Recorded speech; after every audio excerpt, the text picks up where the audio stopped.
Hello dear students, this is Bhagyashree Wankhede from Electronics and Telecommunication Department, NIT Polytechnic Nagpur. Welcomes you all for the lecture number 3, Magnetization Curve, from the unit number 3, Magnetic Properties of Material, from the subject Electronic Engineering Material, whose subject code is 22217. The vision of the department is to nurture proficient diploma engineers to meet the needs of technological advancement in the field of electronics and telecommunication engineering. To complete this vision, we have 5 mission statements. That is, first one is imparting quality education for to meet society and industry need. Second one is provide ethical and outcome based education for the development. Third one is inculcating creative thinking through innovation and co and extracurricular activities among students. Fourth one is enhance the leadership skill and employability or higher education. Fifth one is seeking continuous improvement of knowledge and skill. The program educational objective means after completion of your diploma, it is needed you should develop some good qualities, and these are nothing but the program educational objectives. So first PEO is provide socially responsible environment friendly solution to electronics and telecommunication engineering related broad based problem, adapting professional ethics. Second one is adopt state of the art electronics and telecommunication engineering broad based technologies to work in multidisciplinary work environment. Third one is solve broad based problem individually and as a team member communicating effectively in the world of work. The pre requisite knowledge means आज का topic complete करने के लिए हमें कौन कौन सी चीज़ों की या नॉलेज की ज़रूरत है. First one is the magnetic material के बारे में हमें पता होना ज़रूरी है. उसके बाद में टाइप्स ऑफ मैग्नेटिक मटेरियल और उनके कॉन्सेप्ट हमें पता रहना ज़रूरी है. उसके बाद कौन कौन से एग्जाम्पल्स हैं मैग्नेटिक मटेरियल के और उनके एप्लीकेशंस क्या क्या है. तो ये ऑलरेडी हम प्रीवियस लेक्चर्स में कवर कर चुके हैं. ये जो आज का टॉपिक है ये यूनिट नंबर 3 से बिलोंग करता है, इसीलिए इसका कोर्स आउटकम जो है वो भी CO3 रहेगा. Select relevant magnetic material for specified electronic application. और यहाँ पे जो हमें AICTE ने 7 POs दिए हुए हैं उनके साथ में ये CO3 मैप किया गया है. Now the learning outcome means कि आज का टॉपिक कंप्लीट होने के बाद हमें कौन कौन सी चीज़ों की जानकारी मिलने वाली है. सो फर्स्ट वन इज़ हमें मैग्नेटाइजेशन कर्व क्या होता है, उसके बाद उसी को हम BH कर्व भी कहते हैं या हिस्टेरेसिस लूप भी कहते हैं. उसका वर्किंग कैसे होता है, कुछ इम्पॉर्टेंट डेफिनेशंस हम यहाँ पे देखेंगे और उसके बारे में हम जानकारी लेंगे. सो स्टूडेंट, अभी ये जो कर्व दिख रहा है यानी कोई भी मैग्नेटिक मटेरियल को जब हम मैग्नेटाइज करते हैं यानी उनमें चुंबकीय तत्व जिसको कहते हैं हम लोग, मैग्नेटिज्म जनरेट करना यानी किसी को वो दूसरे मैग्नेटिक मटेरियल को या आयरन या ऐसे कुछ मटेरियल्स को वो अट्रैक्ट कर सकते हैं यानी वो मैग्नेटाइजेशन उनमें जनरेट हो गया ऐसे अगर हम कहते हैं. तो जब भी हम कोई मैग्नेटिक मटेरियल को मैग्नेटाइजेशन के लिए तैयार करते हैं तो उसमें कुछ एक प्रोसेस होती है, वो एक कंप्लीट एक लूप को फॉलो करता है. ठीक है, यानी ये जब मैग्नेटाइज होते रहता है कोई भी एक मटेरियल वो एक कंप्लीट साइकिल को रिपीट करता है और इस साइकिल को ही कहा जाता है हिस्टेरेसिस लूप. एक लूप वो फॉलो करता है कि ये काम कंप्लीट करना है, अगर मुझे मैग्नेटाइज होना है तो उसको एक लूप कंप्लीट करना ज़रूरी है और इसी लूप को हिस्टेरेसिस लूप भी कहा जाता है. अब ये जो लूप है ये पूरा यूनिट या ये पूरा स्लाइड आपको यही लूप से और इसी लूप के बारे में जानकारी मिलने वाली है आप लोगों को. अब देखिए ये जो लूप है इसमें 2 एक्सिस दी गई है. फर्स्ट एक्सिस जो है हॉरिजॉन्टल एक्सिस, उसके ऊपर हमने मैग्नेटाइजिंग फोर्स यानी मैग्नेटिक फील्ड यानी H इसको प्लॉट किया है. उसके बाद वाई एक्सिस पे हमने मैग्नेटिक फ्लक्स डेंसिटी यानी B को प्लॉट किया है. इसका मतलब ये जो लूप है हिस्टेरेसिस लूप ये 2 पैरामीटर के बीच में है, मैग्नेटाइजेशन फोर्स यानी ही magnetic field H versus magnetic flux density that is B. तो 2 इसीलिए इसको BH कर्व भी कहा जाता है. ठीक है, क्योंकि ये B और H इन दोनों के बीच में प्लॉट किया जाता है.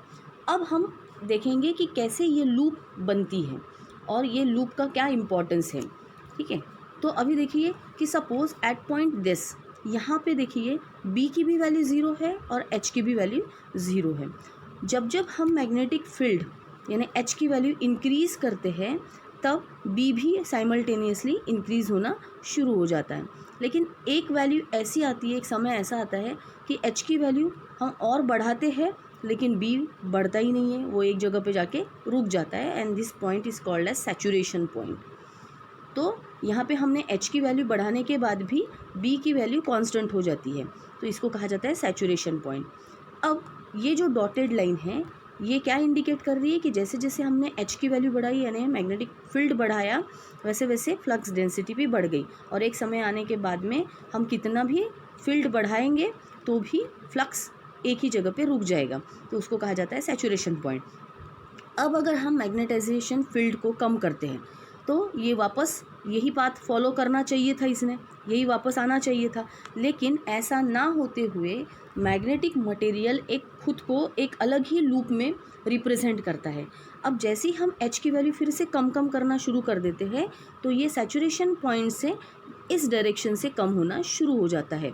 ठीक है, इसका मतलब ही ये थोड़ा सा अलग पाथ ले लेता है बी की वैल्यू। फिर एक समय आता है कि ये बी वाले लाइन को टच करता है और इसको इंडिकेट किया जाता है पॉइंट बी। अब पॉइंट बी जो है वो कौन से एक्सिस पे है? फ्लक्स वाले एक्सिस पे है, फ्लक्स डेंसिटी वाले एक्सिस पे है। इसका मतलब बी किसके लिए वैल्यू रिप्रेजेंट कर रहा है? फ्लक्स डेंसिटी की वैल्यू रिप्रेजेंट कर रहा है। लेकिन उस वक्त एच की वैल्यू क्या रहेगी? हमेशा ज़ीरो, क्योंकि एच यहाँ पे आ चुका है। उस वक्त हमने एच की वैल्यू को कम करते लाया और वो यहाँ पर आया, उस वक्त फ्लक्स डेंसिटी की वैल्यू क्या हो गई? बी। तो हम इसका डेफिनेशन कैसे लिखेंगे? द वैल्यू ऑफ, क्योंकि ये जो बी पॉइंट है ये कौन से एक्सिस पे है? बी वाले एक्सिस पे, यानी फ्लक्स डेंसिटी वाले एक्सिस पे। तो जिस एक्सिस पे वो टच हो रहा है उसी की वो वैल्यू होती है, यानी the value of flux density, the value of flux density at point B when value of H that is magnetic field is zero. उस वक्त क्योंकि ये एक्सिस पे है तो किसकी वैल्यू ज़ीरो होगी? एच की वैल्यू ज़ीरो होती है। तो the value of flux density at point B when value of H that is field intensity या फील्ड मैग्नेटिक फील्ड बोल सकते हैं हम उसको, जब उसकी वैल्यू ज़ीरो होती है उस फ्लक्स डेंसिटी के वैल्यू को रिटेंटिविटी कहा जाता है, रेमेनेंस या रिटेंटिविटी कहा जाता है। अगर हम वापस ज़ीरो के बाद फिर से एच की वैल्यू कम करना शुरू कर देते हैं यानी निगेटिव डायरेक्शन में, तो ये फ्लक्स डेंसिटी फिर से कम होना शुरू हो जाती है और फाइनली वो फिर से एच वाले लाइन को टच करता है। तो एच वाले लाइन को टच करता है तो कहाँ पे टच किया उसने? पॉइंट सी पे टच किया। तो ये कौन से एक्सिस पे है पॉइंट सी? एच वाले एक्सिस पे। तो ये पॉइंट सी की जो वैल्यू रहेगी वो किसकी वैल्यू रहेगी? फील्ड, मैग्नेटिक फील्ड की वैल्यू। जिस एक्सिस पे वो है उसी एक्सिस के नाम से उसकी वैल्यू होती है। The value of magnetic field, देखिए अभी मैंने क्या कहा? The value of magnetic field at point see when, दूसरा पैरामीटर कौन सा है? Flux density. When flux density is zero, जब वो एच को टच कर रहा है तो फ्लक्स डेंसिटी की वैल्यू ज़ीरो रहती है। जब वो बी वाले एक्सिस यानी बी वाले एक्सिस को टच करता है तो एच की वैल्यू ज़ीरो होती है। तो इसका मतलब at point C the value of field, magnetic field when flux density is zero is called as coercivity. Coercivity का मतलब क्या है? कोर्सिविटी का मतलब क्या है? किसकी वैल्यू रहेगी ये? फील्ड, मैग्नेटिक फील्ड की वैल्यू फ्लक्स डेंसिटी जब ज़ीरो रहेगी तब। तो पॉइंट सी क्या इंडिकेट करता है? It is the value of magnetic field when flux density is zero is called as coercivity. अब फिर से हम एच की वैल्यू को और माइनस लेके जाएंगे तो ये फ्लक्स डेंसिटी फिर से डिक्रीज़ होना शुरू हो जाता है। लेकिन हम अगर और बढ़ाते हैं इसकी निगेटिव डायरेक्शन में वैल्यू, लेकिन एक पॉइंट ऐसा आता है कि जहाँ पे फ्लक्स डेंसिटी की वैल्यू फिर से कम नहीं होती, उसी को कहा जाता है फिर से सैचुरेशन पॉइंट। एक जगह पे आके वो रुक जाता है, उससे वो और कम नहीं हो सकता। जैसे पॉजिटिव डायरेक्शन में था वैसे ही वो निगेटिव डायरेक्शन में। तो इस पॉइंट नंबर डी को क्या कहा जाएगा? Saturation point. फिर से बी की वैल्यू अभी इसमें कम नहीं होगी। अब ये हम क्या करेंगे? फिर से एच की वैल्यू बढ़ाना शुरू कर देते हैं पॉजिटिव डायरेक्शन में। तो अगर मैंने एच की वैल्यू बढ़ाना शुरू कर दिया तो बी भी बढ़ना शुरू हो जाता है। फिर से वो कौन से एक्सिस को टच कर रहा है? एक्सिस बी को टच कर रहा है, यानी फ्लक्स डेंसिटी वाले एक्सिस को टच कर रहा है। तो ये जो पॉइंट है ये पॉइंट ई है, लेकिन ये किसकी वैल्यू रहेगी अभी? फ्लक्स डेंसिटी की वैल्यू, क्योंकि ये फ्लक्स डेंसिटी वाले एक्सिस पे है। तो the value of flux density at point E when value of field magnetic field is zero, किसकी वैल्यू अभी ज़ीरो रहेगी? एच की वैल्यू ज़ीरो, और सी ई किसकी वैल्यू है? फ्लक्स डेंसिटी की। तो value of flux density at point E when magnetic field is zero is called as retentivity, remanence. ये पॉजिटिव डायरेक्शन में रेमेनेंस था, ये निगेटिव डायरेक्शन में रेमेनेंस यानी रिटेंटिविटी। अगर हम फिर से एच को बढ़ाते हैं तो फिर से फ्लक्स डेंसिटी इंक्रीज होती है, फिर से वो एच वाले एक्सिस को टच करती है। तो जिस एक्सिस को वो टच करती है उसकी वैल्यू हमको लिखना है, दूसरे एक्सिस की वैल्यू क्या हो जाएंगी उस वक्त? ज़ीरो। सो ये पॉइंट एफ है, ये किसकी वैल्यू इंडिकेट कर रहा है? फील्ड, मैग्नेटिक फील्ड की, लेकिन उस वक्त फ्लक्स डेंसिटी की वैल्यू क्या रहेगी? ज़ीरो। तो point F eight which it is the value of magnetic field at which flux density is zero is called as coercivity in positive direction। ये coercivity थी नेगेटिव डायरेक्शन, ये coercivity positive direction. Again जब हम h की value को increase करते हैं तो फ्लक्स डेंसिटी इंक्रीज होती है और एक पॉइंट पे आके फिर से वहीं पे जाके वो रुक जाएगी, इसके बाद वो फिर से नहीं बढ़ेगी। तो पॉइंट ए पे आके वो फिर से बढ़ जाएगा, इसीलिए इसको सैचुरेशन पॉइंट कहा जाता है। अब आप यहाँ से देखिए, यहाँ से हमारी लूप शुरू हुई, वापस यहाँ से आई, यहाँ से लेके यहाँ तक फिर से वो वापस लूप में। तो ये हमेशा जब जब हम h की वैल्यू इंक्रीज़ करेंगे वो यहाँ तक पहुँचेगा, फिर h की वैल्यू डिक्रीज़ करेंगे तो यहाँ तक पहुँचेगा, फिर h की वैल्यू इंक्रीज़ करेंगे। इसका मतलब ये हमेशा इसी लूप को फॉलो करते रहेगा, इसीलिए इसको हिस्टेरेसिस लूप कहा जाता है। और ये जो हिस्टेरेसिस लूप है इसके अंदर में जो एरिया है, ठीक है, ये जो तो ये इंडिकेट करता है एक एनर्जी को, कि इतनी एनर्जी लगती है एक मटेरियल को मैग्नेटाइज करने के लिए। So area enclose by this loop is equal to the energy required to magnetize. और फिर एक आधे मटेरियल को डीमैग्नेटाइज करना है, यानी उसका मैग्नेटिज्म निकाल लेना है, तो फिर से इतनी ही एनर्जी लगेगी जितनी एक लूप के अंदर के एरिया ने एनक्लोज की है, ठीक है, इतना ही एनर्जी लगेगी एक मटेरियल को डीमैग्नेटाइज करने के लिए। अब हम इसके बाद वाला टॉपिक देखते हैं, इसी लूप पे बेस्ड है।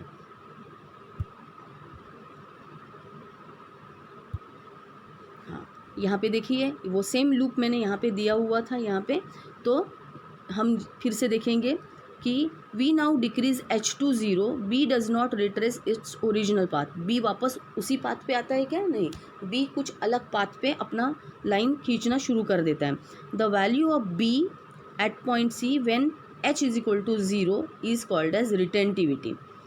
समझ में है? The value of b that is flux density at point c when value of field intensity is 0 is called as retentivity.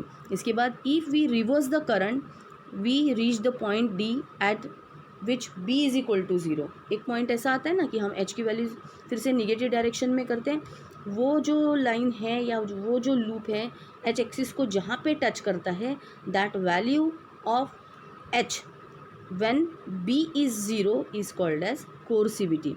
ये दो डेफिनेशन हमको लूप ड्रॉ करके ही लिखना है।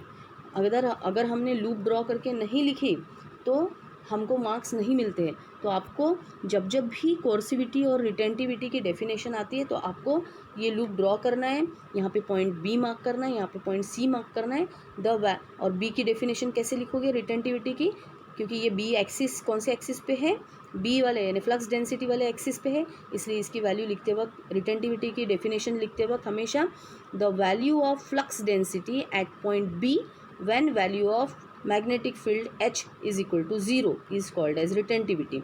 और कोर्सिविटी की डेफिनेशन, कोर्सिविटी का पॉइंट कौन से एक्सिस पे है? H एक्सिस पे है, तो यहाँ पे लिखोगे the value of magnetic field at point C when flux density value is 0। तो हम उसका डेफिनेशन प्रॉपरली लिख सकते हैं। अब ये देखिए, मैंने जो पहले ही आप लोगों को बताया है कि इसको BH कर्व कहा जाता है, क्योंकि ये दो एक्सिस के बीच में ड्रॉ किया गया है। तो हिस्टेरेसिस लूप को हम BH कर्व के नाम से भी जान सकते हैं। उसके बाद ये जो लूप में जितना एरिया इनक्लोज किया गया है एक साइकिल को कंप्लीट करने के लिए, ये एक साइकिल हो गई कंप्लीट यहाँ से लेके वापस पॉइंट ए तक, तो ये इतना जो एरिया है इतनी ही एनर्जी हमको लगती है एक मटेरियल, मैग्नेटिक मटेरियल को डीमैग्नेटाइज करने के लिए। The energy required to take the material through one complete cycle of magnetization is proportional to the area enclose by the loop. The area contained in the hysteresis loop equals the work that is necessary to reverse the direction of magnetization. यानी हम magnetisation का direction reverse भी कर सकते हैं. अब एक नया इफेक्ट हम पढ़ने वाले हैं, that is called as magnetostriction effect. Magnetostriction effect. अब जब एक फेरोमैग्नेटिक मटेरियल है अगर वो मटेरियल मैग्नेटाइज हो जाता है, सपोज़ एक मटेरियल है फेरोमैग्नेटिक मटेरियल, अगर उसको हमने मैग्नेटाइज कर दिया तो मैग्नेटाइज होने के बाद उसने क्या करना चाहिए, सिर्फ दूसरे किसी मैग्नेटिक मटेरियल को अट्रैक्ट करना चाहिए. लेकिन अगर उसमें कुछ अलग चेंज दिख रहा है हम लोगों को, तो अलग चेंज क्या हो सकता है, अगर उसका डायमेंशंस चेंज हो जाते हैं. जैसे ही हम किसी मटेरियल को मैग्नेटाइज करते हैं और उसके डायमेंशंस अगर चेंज हो जाते हैं, डायमेंशन यानी लेंथ और ब्रेड्थ अगर चेंज होते हैं, तो उस इफ़ेक्ट को कहा जाता है मैग्नेटोस्ट्रिक्शन इफ़ेक्ट. और ये जो इफ़ेक्ट है ये परमानेंट इफ़ेक्ट होता है, यानी एक बार अगर उसके डायमेंशंस में चेंज हो गए तो वो वापस से ओरिजिनल पोजीशन में आ नहीं सकते. यानी वो मटेरियल को अगर हमने डीमैग्नेटाइज कर दिया, उसमें से मैग्नेटाइजेशन निकाल लिया, फिर भी वो अपने ओरिजिनल शेप में नहीं आता है, वो वैसे के वैसे ही रहता है. तो ऐसे इफ़ेक्ट को मैग्नेटोस्ट्रिक्शन इफ़ेक्ट कहते हैं. अब फिर से पढ़ते हैं इसकी definition. When a ferromagnetic material is magnetized, then the material exhibits small change in its dimension. This phenomenon is called as magnetostriction effect. This effect is not reversible. Now, अब इसके एप्लीकेशंस क्या है अल्ट्रासोनिक जनरेशन में, तो detection of hidden flaws. उसके बाद hidden flaws यानी कुछ ऐसे पैरामीटर्स होते हैं, कुछ ऐसी गलतियाँ होती है या कुछ ऐसे पॉइंट्स होते हैं कि जिसको हम डिटेक्ट नहीं कर सकते, उनको डिटेक्ट करने के लिए इसका यूज़ होता है अल्ट्रासोनिक जनरेशन में. ठीक है. उसके बाद डेप्थ साउंडिंग. ठीक है, बहुत ज़्यादा अंदर खुदाई होती है, जो उसकी डेप्थ को हमको फाइंड करना है, तो भी हम उसका यूज़ कर सकते हैं. Ultrasonic signalling, ultrasonic cleaning, ultrasonic soldering, ultrasonic drilling, cleaning fogs. जैसे बहुत बार क्या होता है, ठंड की वजह से धुआं दिखता है हम लोगों को, सामने का कुछ भी कोहरा जिसको कहते हैं वो नहीं दिखता है. जैसे दिल्ली जैसे सिटी में बहुत ज़्यादा कोहरा छा जाता है, तो उस वक्त वो कोहरे को क्लीन करने के लिए, उस फॉग को क्लीन करने के लिए हमको ये चीज़ का यूज़ हम कर सकते हैं. Minimizing air pollution. Air pollution में से डस्ट पार्टिकल्स या उसको क्लीन करने के लिए भी हम इस अल्ट्रासोनिक जनरेशन में इस मैग्नेटोस्ट्रिक्शन इफेक्ट का यूज़ कर सकते हैं. उसके बाद किलिंग पेस्ट जर्म्स, है ना, यानी जैसे सैनिटाइज करना है तो उस वक्त भी हम इसका यूज़ कर सकते हैं. रैपिडली ग्रोइंग प्लांट्स, यानी कोई प्लांट्स है जिनकी ऊंचाई बढ़ नहीं रही है, उनकी ग्रोथ नहीं हो रही है, तो ऐसे केस में भी ये इफ़ेक्ट को हम यूज़ कर सकते हैं.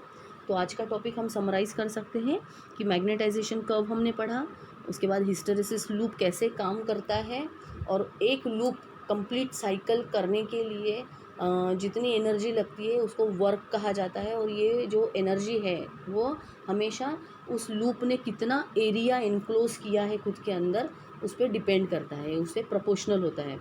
और ये जो वर्क है वो किस काम में आता है, रिवर्स मैग्नेटाइजेशन में काम में आता है. उसके बाद हमने मैग्नेटोस्ट्रिक्शन इफेक्ट देखा. मैग्नेटोस्ट्रिक्शन इफेक्ट यानी अगर कोई मटेरियल को हम मैग्नेटाइज कर देते हैं तो उसके डायमेंशंस चेंज हो जाते हैं और वो परमानेंट होते हैं. ठीक है. तो ये इफेक्ट के हमने कुछ एप्लीकेशन देखे अल्ट्रासोनिक जनरेशन में, जैसे क्लीनिंग है, क्लीनिंग ऑफ फॉग्स है, फ्लॉज, हिडन फ्लॉज को फाइंड आउट करना है ना. तो ऐसे कुछ हम लोगों ने एयर पोल्यूशन कम करने के लिए, डस्ट पार्टिकल्स को हटाने के लिए, तो ये भी हमने यहाँ पे आज देखा है. So thank you dear student for watching this video. और इसके बाद वाला भी बहुत एक इंटरेस्टिंग पार्ट हम पढ़ने वाले हैं, that is losses in magnetic material. Thank you so much students.